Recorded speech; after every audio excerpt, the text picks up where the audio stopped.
Salut à tous et bienvenue sur Sneak Peek, je suis ravi de vous retrouver pour cette nouvelle vidéo. Aujourd'hui, je vous parle de la Jordan 4 Black Cat. Et oui, ce modèle est de retour pour la troisième fois. Jordan Brand nous propose un coloris qui est devenu iconique avec le temps. La dernière sortie était assez hallucinante, hein. Franchement, je ne m'attendais pas à ce qu'il y ait autant de succès. C'est une paire que moi j'ai eue pour la première sortie au milieu des années 2000, 2004, 2005, quelque chose comme ça. J'avais même la Pure Money, qui était la version blanche à l'époque. C'était un pack en fait, hein, qui n'était pas évidemment packagé ensemble, mais c'était un pack avec Pure Money et Black Cat, les deux surnoms qui sont donnés à Michael Jordan. Et donc ce coloris est devenu iconique avec le temps. Dans la gamme de la Air Jordan 4, aujourd'hui c'est un incontournable. Je vous propose d'en découvrir tous les détails et on se retrouve juste après cet unboxing complet. Comme toujours, on commence par la boîte, et la boîte, vous le voyez, elle est noire, avec ce moucheté qui ressemble au motif qu'on a sur les White Cement, sur les Black Cement également, Bread, hein, si on veut les appeler comme ça. Ce motif, il n'est pas présent sur la Black Cat, donc c'est étonnant de le voir là, mais en tout cas, c'est le langage visuel de la Jordan 4, le Flight avec le logo Jumpman, on voit que c'est bien brillant, ça recouvre toutes les surfaces de la boîte, sauf le dessous, et puis bien sûr, l'étiquette, vous voyez que c'est pas ma taille, hein, c'est un 9,5, merci à Thomas de me permettre de faire cette review avec vous, puis vous allez voir, quand on ouvre, comme beaucoup de Jordan ces temps-ci, on a un double papier, je vais ouvrir ça et je vous la montre tout de suite. Double papier qui me surprend un peu parce qu'habituellement lorsqu'on a un double papier, c'est que Jordan a peur qu'il y ait de la migration de couleurs, c'est-à-dire que une chaussure déteigne sur l'autre, que de l'orange par exemple aille sur du blanc ou autre. Mais pour celle-ci, c'est pas le cas puisque c'est tout noir sauf que quelques petits détails. Donc j'étais un peu surpris de voir ça, mais en tout cas, vous voyez que donc la chaussure est emballée en double. Hein, les deux pieds sont emballés en double. Et quand on sort de la boîte, on voit donc cette paire Black Cat, le chat noir, la panthère en réalité, complètement noire avec quelques petits détails blancs. On va aller voir ensemble. Mais donc, c'est la troisième fois qu'on a ce modèle. Moi, je l'ai eu en 2004 à l'époque. Une paire que j'avais beaucoup appréciée, je trouve, par sa sobriété, facile à porter avec un jean, même pour le travail. Donc, c'était vraiment une paire que j'appréciais énormément à l'époque. Et c'est la première fois qu'elle revient avec la nouvelle forme. Vous vous souvenez, j'en ai déjà parlé, hein, on a un arrière qui est beaucoup plus haut, avec notamment cette zone ici, qui, elle, est plus importante que ce qu'on avait sur les modèles précédents. Et donc cette Jordan 4 Black Cat, eh bien en fait elle va reprendre tous les codes de la Jordan 4 classique, avec notamment les plastic wings, hein, qui vont être ici, qui vont être donc ces petits éléments qui permettent d'ajuster le réglage des lacets. C'est vrai que j'ai jamais utilisé ça de manière différente, mais ça pourrait être intéressant dans les commentaires de me dire si vous utilisez ça pour lacer de manière un peu plus serrée à l'avant et un petit peu plus large à l'arrière, pourquoi pas, ça peut être envisagé. Le netting aussi, hein, donc c'est toute cette zone qui permet la respiration. On voit sur le croquis de Tinker Hatfield qu'il avait vraiment envisagé cette zone comme permettant à la chaussure de respirer. Clairement, c'est pas la chaussure qui est la plus respirante du marché. Avec des versions textiles aujourd'hui, on a des choses beaucoup plus sympas. Mais par contre, pour l'époque, c'était déjà très bien vu et ça évitait aux pieds de trop être humide. Et puis du coup, la formation d'ampoule lorsqu'on joue au basket, on se pose un peu moins la question parce qu'on les porte beaucoup en casual aujourd'hui. Mais en tout cas, c'était l'idée de départ. Les ailes qui sont sur le côté, qui vous le savez sont indépendantes. Ici on est dans une version où on est sur un matériau qui n'est pas plastique, hein. Vous savez qu'il y a des versions où elles sont en plastique, où elles vont être aussi en textile ou en jean, enfin on a eu différentes matières qui ont été utilisées.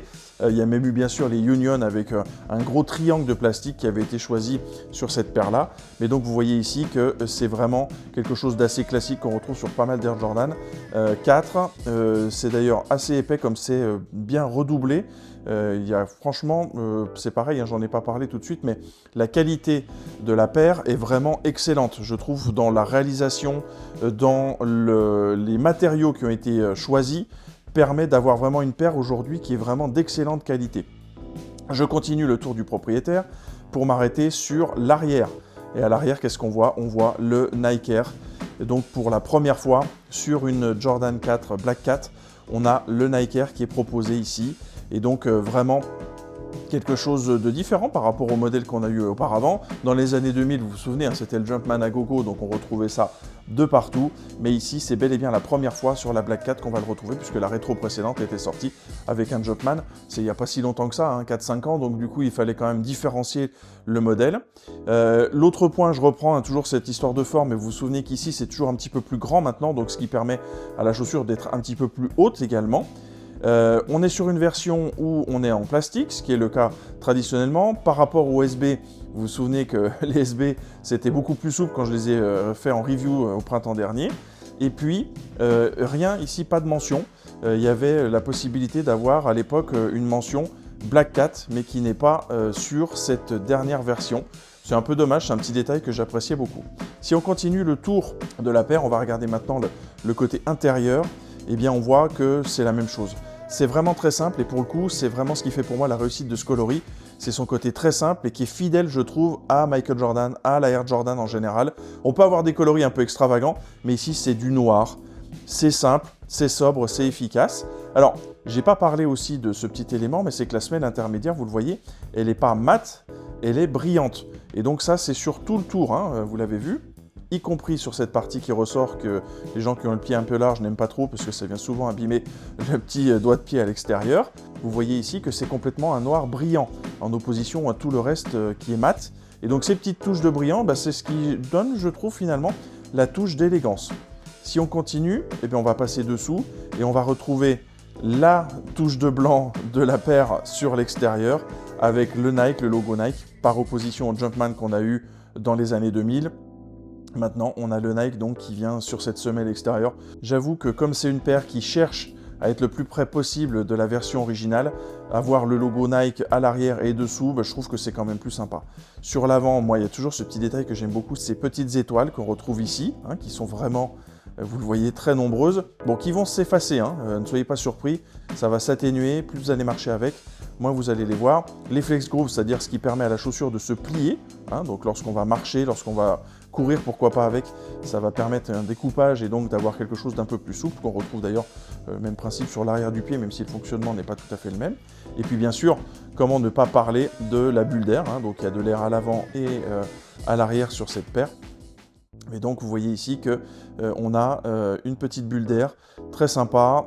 Pour le confort, on est sur un polyuréthane qui est un peu souple au toucher, mais qui restera quand même assez ferme. Il ne faut pas s'attendre à avoir l'équivalent de ce qu'on va retrouver sur des paires modernes, hein, avec un boost, avec pourquoi pas du React X ou du Zoom X. Ça n'a rien à voir avec ça. Là, on est sur quelque chose de beaucoup plus ferme.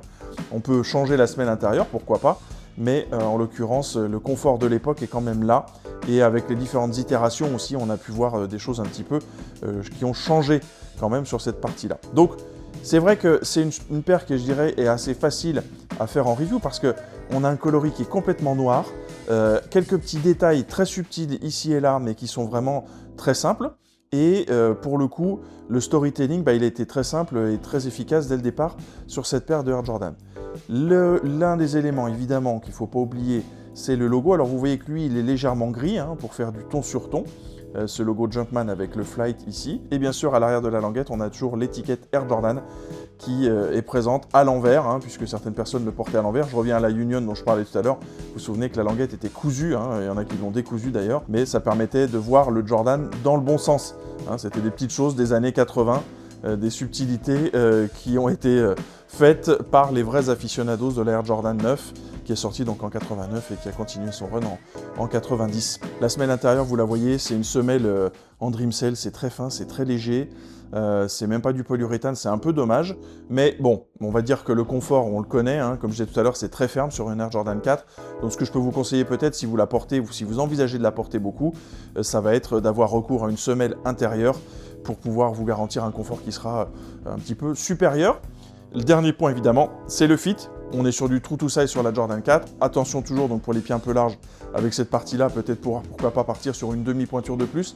Comme je le dis souvent, moi, en 46, j'ai pas de 46,5, donc déjà j'ai une demi-pointure de plus. Mais c'est vrai aussi que le fit, quand on regarde la paire, c'est une paire qui est quand même assez fine, hein, et qui a tendance à partir vers l'intérieur.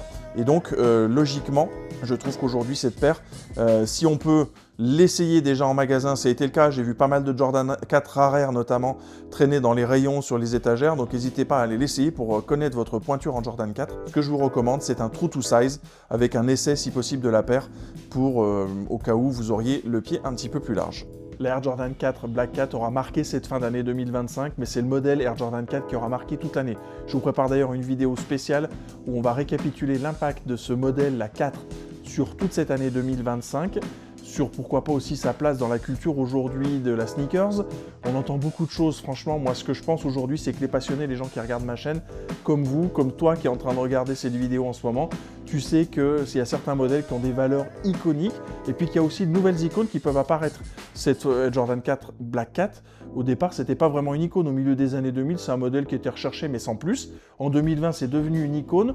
Cette année, j'ai l'impression qu'elle était un peu moins attendue peut-être, mais elle a quand même rencontré son public globalement.